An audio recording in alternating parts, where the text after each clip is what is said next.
today we got to play Your Best Life. Now, this was a Christmas gift that we literally just got from our dear sister, Rhonda. Hi, Rhonda. So, hi. Anyway, so we were excited to get this out because one mechanic that I actually am super excited about is you get to play as couples. You don't have to. You can. And that's something that I always wish more games had, because I would actually like to play with my husband and beat other people versus always me and him. Which isn't fair, because they're like two of the smartest people ever. So it's like one's bad enough, or against each other, it's doable, because at least they're versing each other. But man, it's a super team when you... Anyway, so I would like to put our super team powers together, not just in real life, but on the game board. Can I take the shape of a bucket of water? That's right. Oh my gosh, guys. So that's one of the things that we were excited about it. So we were excited to pick it up and play it. Can you tell us a little bit more, though? I can. Your best life. Yeah, I can. So I'll look over here while I'm doing it. So it's a 2023 release. It's rated 7.7 and overall rank is 11,331. It plays 1 to 8, which is really nice. Ages 10 and up. And I think that's accurate. I think that's accurate. Yeah, I think so. Now, it says it plays in 45 minutes. I played it twice. Neither one was in 45 minutes. Well, to be fair, our crowd. Yeah, but still. Designed by Yaniv Kahana. Art was not listed, so I don't know who did the art, so apologies for that. Published by Gravitix Games. Now, the MSRP is only $29.99, which is awesome in of itself with what you get. But there's even cheaper versions. Card House has got $24.99. Miniature Market's at $25.99. Noble Knights $25. So you can get a little bit cheaper. Yeah, I will say that's fantastic. That's a great price for as good of a game as this is. No, I'm really happy about that price point for this game. I think that works. Mm-hmm. All right, so let's talk about quality components. So this is a flip and write, sort of. But you definitely get the dry erase boards with the dry erase markers. I think those worked really, really well. I will say one of the things Rob and I both commented on is a lot of the dry erase boards, especially ones of this size, you have problems when you write on them because your hand will smear the ink. He and I both had only one instance of that happening, and mine was just a little partial. Mine was one that was clearly still marked, it was just smudged. Yeah. So it was easy to fix. No, I think this worked out really, really well. Whatever they did differently, it worked out really well. The card quality, I really like the thickness. It is a glossy texture, but I think it works with this game because the glossy boards and things like that. Well, some of the cards you have to write on, so some of them are dry erase too. Yeah, and then not only that, you're really not handling them other than flipping them, so the texture's not as big of a deal if I'm not holding them and having to shuffle. Well, the thing is everything else is glossy, so it makes sense for it to be a glossy thing. So overall, then you also get these die cut of the player markers. Other than the spooky bird. Yeah. I played as the gray spooky bird, has a soulless, lifeless eyes. Yeah, these are all just cardboard. They're not super thick, but they're decent stuff. Well, they're fun. Yeah. And then you also have these custom dice, which actually look really cool. I really like these. This is fun. Your stress dice. Scadios. Randy can relate. He rolls these all the time, way more than he should. All right, so overall, quality components, especially for the price point, I really like it. I think I'm at a 7.5 to an 8. For what you pay, I like what you get. I'm happy with it. What do you guys think? I think I'm a 7. Yeah. I mean, it's good quality for what it is, but it's nothing fancy. No, I mean, it's 100% functional, which is great. But I think that's more, for me, more on the thematic side where it fits better than component quality. So I'm at a 7. Yeah, I think the dice make it a 7 for me. These are the standard markers you typically see. They do have an eraser on them, though, so that's nice. But you're going to run out of ink really fast. The cards are okay. They're fine. The dry erase boards, I do think, are decent. Yeah. They're some of the better dry erase boards I've seen, and they have a good thickness to them. So I think 7's a fair score. All right, so let's move on to the theme. The theme's fun, guys. You're playing a family. Well, you're playing yourself, and you're creating this family either with a partner, with a partner, or by yourself. You're creating this family unit, and you go from there. And you can buy a home, you can buy a vehicle, you can go on vacations, you can build up your education, focus on your career, or maybe focus on your health. all have different avenues going What's forward. unique about it, though, is you can partner or play single in the same game. So you can have some people choose to play as partners, others play as singles, and it still plays. Yeah, so I think that's very useful, especially when you've maybe got some younger kids in the crowd, having a partner with a parent or some other things. So I think it gives a lot of... That's the law, though, isn't it? That's not what I'm talking about. Oh, right. Sorry. Oh. But I do think it's very beneficial for maybe some more family style games. Or even if you have a partner that's not really into games, but this is a way to include them Absolutely. without having to dump a bunch of rules on them. Right, because because if you're the main gamer, you can play the family board and your single board, and they can focus on their single board. So I think that's absolutely great. And I think thematically, it makes a lot of sense. Like, you get your background, you get children, even the children you have to upgrade. Although I will say, I've not had a kid once. I've played a couple of times, and I've not had a kid. And I feel good with that. I'm fine with it. I think one of the neat parts is the vacation cards. Because, I mean, as far as the theme goes, they're fun cards. And so it's got a little postcard picture of where you went, and it's even got information about the town. Like I think it's got coordinates or something on there that kind of tells you about it. So it's just kind of neat. Yeah, it's got a picture of it and everything. No, I think they did a great job thematically. It does feel like, I mean, for me, it's like, it's life but good. Yeah. So I really enjoyed enjoyed is the stress, and we'll talk about it during the play, but even that's not that big of a deal. Yeah. Well, but it makes sense to have that. No, there. it totally does. It totally does. It all makes sense. Thematically, I love it. I'm going to give this an 8. I really enjoyed it. I like the art. I think it's fun. I think it's fresh.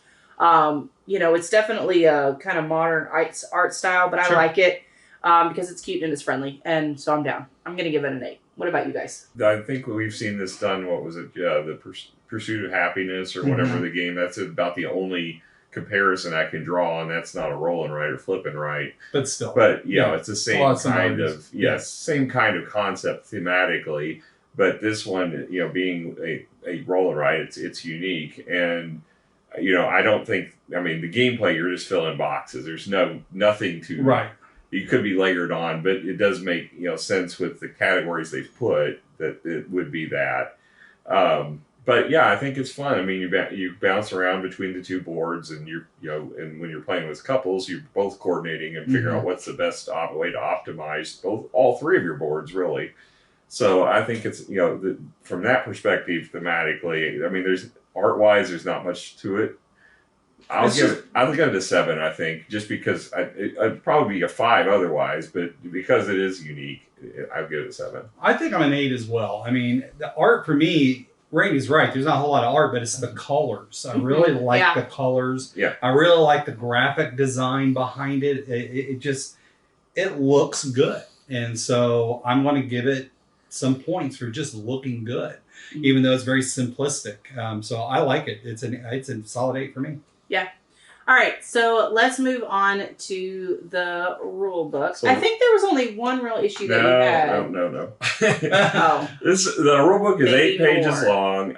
It was a confusing read. It's got the sections, it's got the components, the icons. This is where it gets a little confusing because there's 2 kinds of icons. There's actions and then there's main symbols. But there's places in the book where they use the word action to mean all of them. So that's where it gets really confusing, and it's kind of core to the gameplay. Right. And there's examples at different places, but they don't really give examples that are good examples for that. Then, we have the happiness and joy, but you almost have to read the rules and then jump in and play it a little bit and find where its mistakes are before you can, or not mistakes, but absences are before you'll get this game, because it takes a little bit to understand how it scores and how it works. The setup's got it real simple, although there's a lot of decks to shuffle and get out of your way. It does take up a lot of space on the table, and it plays up to 6. So with up to 8. Up to 8. Okay, yeah. With 8 people, you're going to need a big table. But it's fine. Yeah, and the scoring, as we found, gets higher the more players you have. There's a lot more interactivity between you as far as when you do things. I liked it. Yeah. I liked it. I would like to see this played at 8. just to see this would be so much fun. How much it ramped up Yeah. from 3 to 6 in my 2 gameplays. So I can imagine from 6 to 8 what it would ramp up but to. I bet it'd be so much fun. I bet it'd be fun. So, so much fun. So basically, there's more pages to the setup than there are actual gameplay, and that's why I think they left out a lot of detail that they could have put in here, and their examples are very small. And the other thing is, if you're playing single versus partners, they didn't break out the differences for couples into a separate section. So you have to read through the whole thing again and find, okay, this is how I treat this section per couple. This is how I treat. So it's not organized in an easily accessible way. Right. They give you a Chiak card that tells you basically how the flowing score does, but it's so summarized. This is almost useless. I never looked at this thing during the gameplay. It does have kind of the names of the icons, but that's all. It doesn't really give you any details that are helpful. So this card is not really helpful at all. I'm going to give the rule book a 6.5, I think. It's short, gets you to the gameplay, but once you're in the game, you're going to make mistakes until you get it right. And matter of fact, I think we've made at least one mistake most every game we've played. Well, no big deal. Yeah. It happens. It's part of learning how to play a game. All right, so let's move on to the actual gameplay. So everyone has their player token. I always had the purple flower. I don't know what you guys have. It matches the board. They have the flowers on your board. Appropriately, I had the soulless bird. So, all right. So then there are 4 cards, action cards, that you're going to be able to take at the beginning of the game. I will note that you will also get a shared goal, a personal goal, and a background. So that kind of gives you your starting thing. But this is as far as gameplay goes. So I'm going to take my icon, and I am going to place it on one of these locations. Now, we're all going to be placing locations actually at the exact same time. So, for example, I'm going to make a decision. Looks like I'm going to get some time. Okay. All right. Now, everyone else should be also placing their tokens at the exact same time. If somebody places their token where you are at, you will get an additional like. Okay. And so will they. And so will they. So you'll mark it on your board after everyone has placed it. Then it's kind of like a solo play in the fact that now you're going to be playing your actions that are on that card. The different icons reply to different areas of the board that you will end up triggering. You do get a lot of going back and forth, which I like. Most things give you likes, and that's what triggers you to be able to go do other things, but some gives you other abilities that lets you go back and forth to receive other things. Once everyone says, okay, they're done, they're done with their actions, then you do a scoring round based on your happiness rating and any joy that you received during that turn. Every round, there's 10 rounds, and at the end, you have a scoring thing. Obviously, this is a track game because it is a roll and write, so you want to climb up the different tracks and get different points as well. You also score 3 times during the game your personal goal. So correct. As you get through it, you're on the 4th, 7th, and the final round, you're going to score how much of that you've completed. And you lose points. You don't gain anything for shared goals, but you have to complete it or you lose points at the end of the game. So one of the things, also opportunities is a big thing. So when you get a chance, when you go up a track, there may be an opportunity, but it costs you an icon. So you already have to have that icon either on the card or have gotten it somewhere. And you haven't used it yet. And you haven't used it yet to be able to trigger that opportunity. Right. Which is an astronomical scoring track, it goes up to 88 points. So right, and the last jump is 10 points alone. It starts out kind of at 5, and then it ramps up from there. Yeah, well, a max of 10, but still, that's a significant amount when a full section of health gets you only 10 points. So just being aware of that. But I will note that the smiley face. So joy is a one-time victory point, but smileys are victory points every single round when you get them. So don't discount those. Oh, absolutely. When you're doing that at all. I really like this game. Mm-hmm. I liked it a lot. The only thing we didn't cover is the stress. Stress is important. So depending on the card that you place, for example, we played on this card, it was 1 stress. Now, The card gets a die. So someone has to roll for the die. Don't let me do it this whole game. I have not rolled well. For example, exactly 2. Okay, so I got 2 stress. I'm going to mark 2 stress on my board. Now, because I passed over a line, I'm going to subtract 3 happiness. So basically, that prevents me from getting those 3 victory points this round until I can lower my stress level. But if you go back the other direction by getting rest, you can get those points back. Now, at the beginning, you start out with 0, and if you move down, you're going to lose victory points. On a single, it's a 2, and on our shared, it was 3. So you can actually go negative and lose points each round, but it only goes to a cap of 3. Yeah, so it's not debilitating. The other thing is you can lose joy. If you get too stressed out, you can bounce on the top end and lose joy, which remember is just a one-time at the end of the game, victory point loss. Versus now you could bounce the other way. If you have carrying a stress-free life, you can bounce and get 8 points per thing. We got really lucky on that. We got a lot of points throughout this last game that we played, and that was nice. Yeah. So the stress mechanic is actually pretty cool. Stress, I like it. Yes, I think it was neat. I think it's very much needed in this game. Not only that, it really makes you decide which card you want to pick. Yeah. Because if it's got 2 stress, you're like, oh, I don't know if I want to go there. But sometimes, but usually, I mean, the extra stress has got the extra reward. It's got wild on there a lot of times, or just stuff that's not as common. So it's like, is the risk versus the reward. So you got to ask yourself. The other thing is the balance, which is also, I think, an important factor to this game, which is basically as you go, you'll get scale icons. And what that is a multiplier for your lowest scoring track. So it keeps you from just maxing out certain tracks and ignoring other ones. So you kind of have to keep all of them in balance if you want that multiplier. And that can score you a lot of points. Well, it really screwed up Dad because he didn't get any opportunities, and so his multiplier was worth 0. Yeah. Well, like me, I had like almost 20 plus in everything but one area, my health area, and that was 3. I had a 10 multiplier. So I went from getting 30 points, I could have got like up to 200. And so that's a huge difference. Well, the max on the health is 10. So the max you're ever... health is capped at 10. Well, okay, but still.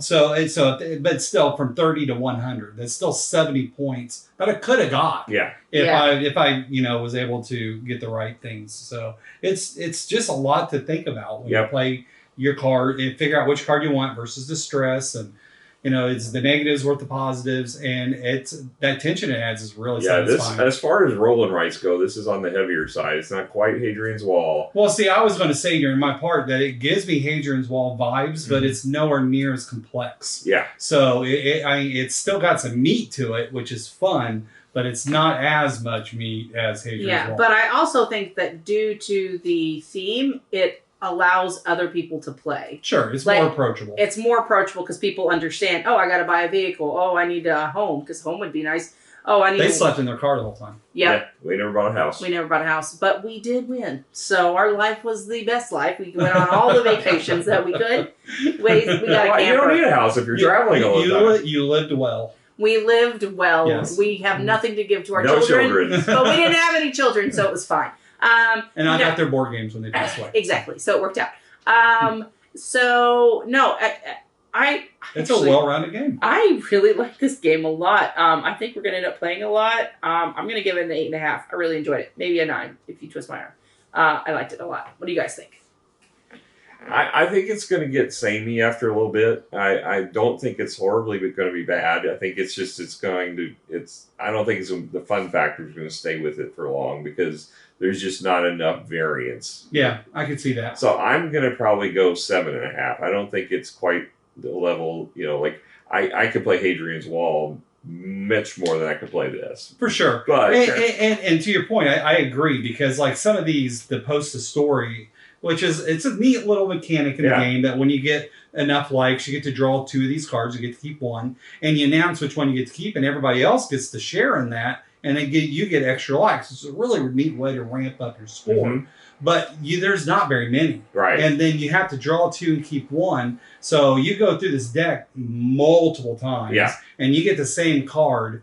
I've gotten the same card multiple times. Yeah. So I think that leads to that sameness. No, one of the things that I would like to see, because I think you guys are probably right on this, is that when you post a story, actually talking about your story. Yeah, that could be fun. And like I was starting to play a little bit with that of, oh, Randy, I need to focus on my education this round, you know. And I think it'd be a lot of fun. Or even tie the reward to how well you sell the story. Right. Like if everybody else votes and then you get it, then you might get a certain bonus reward, and if you don't, then you get a basic reward. Or what might be fun is like you can't say outright it's a nutrition. Like you have to describe it. You have to describe it, and people have to choose based on your description. Yeah, but and then at the end of the day, it's the same game. Yeah, but flavor. adding that flavor to it though can make a big difference and remove that sameness feeling. Yeah, because I'm sorry, when you get your creative spark going, sometimes I crack up. Like I can see me laugh.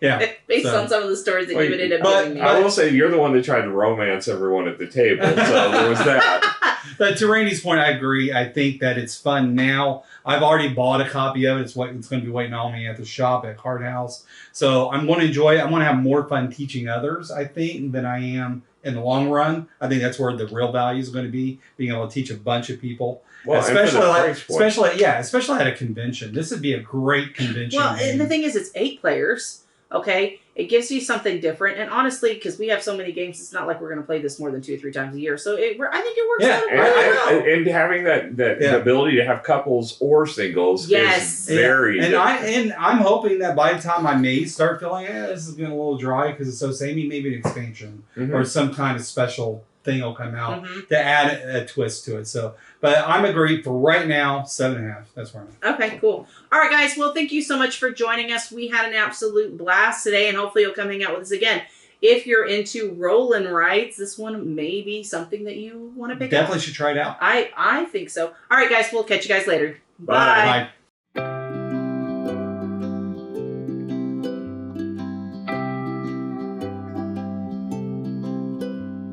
Didn't say anything about my new glasses. Oh, I was trying to figure it out if they were new. I like them. I like them. Yeah, after I pointed them out. No, I do like him. I noticed him, but I was confused. No, I like his beard. I think he looks distinguished. The ladies at work told me that I should not shave my beard because they saw my ID without my beard, and one actually squeaked. It's like, because I sure she's like, she's like, keep the beard. No, listen. Wow. I really do think you look very distinguished. Yeah, thank you. She actually squeaked. Maybe she must have found you repulsive. She really did.